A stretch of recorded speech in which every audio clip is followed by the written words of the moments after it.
پیارے نبی کریم جناب محمد مصطفیٰ صلی اللہ علیہ وآلہ وسلم نے فرمایا کہ میں اپنی امت میں سے کچھ ایسے لوگوں کو جانتا ہوں جو تہامہ پہاڑ کے برابر نیکیاں لائیں گے، اللہ تعالیٰ ان کو فضا میں اڑتے ہوئے ذرے کی طرح بنا دے گا۔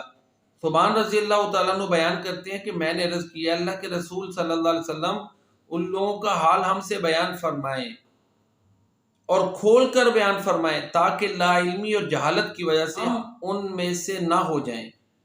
آپ صلی اللہ علیہ وسلم نے فرمایا جان لو کہ وہ تمہارے بھائیوں میں سے ہی ہیں اور تمہاری قوم میں سے ہیں، وہ بھی راتوں کو اسی طرح عبادت کریں گے جیسے تم عبادت کرتے ہو، لیکن وہ ایسے لوگ ہیں کہ جب تنہائی میں ہوں گے تو حرام کاموں کا ارتکاب کریں گے۔ اب دیکھیں شب زندہ دار وہ لوگ ہوں گے۔ سنن ابن ماجہ میں روایت موجود ہے، روایت نمبر ہے 4245، روایت نمبر ہے 4245۔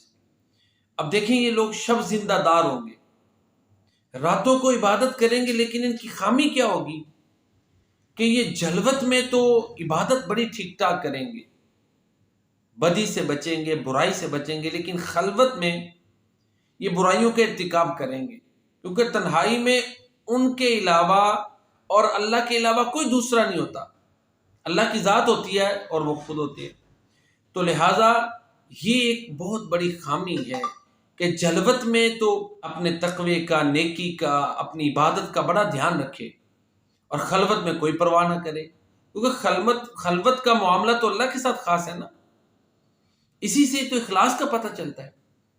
اسلام میں اخلاص کو بنیادی اہمیت حاصل ہے، لہذا اس حدیث مبارکہ سے پتہ چلتا ہے کہ خلوت میں بھی یاد خدا ہونی چاہیے، خوف خدا ہونا چاہیے، محبت الہی قلب و ذہن اور کردار و عمل میں واضح ہونی چاہیے، عیاں ہونی چاہیے۔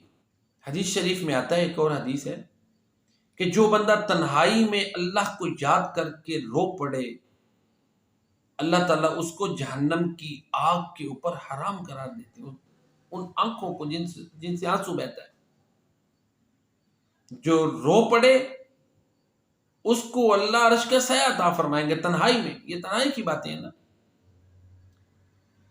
تو بہرحال جلوت کے ساتھ اپنی خلوت کا دھیان رکھنا چاہیے۔ آدھے حاضر میں جہاں ترقی ہو چکی ہے، انسان بہت سی چیزوں سے فیضیاب ہوتا ہے، وہاں اس کی خلوت میں گناہ کے بڑے مواقع بڑھ چکے ہیں۔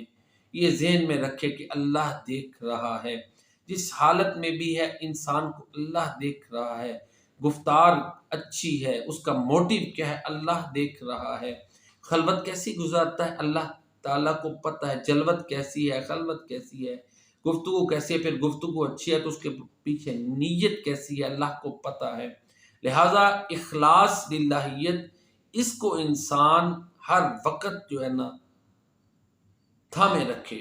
اخلاص اور للہیت نیک عمل کی قبولیت کے لیے شرط ہے۔ اللہ تعالیٰ ہمیں یہ اپنانے کی توفیق عطا فرمائے۔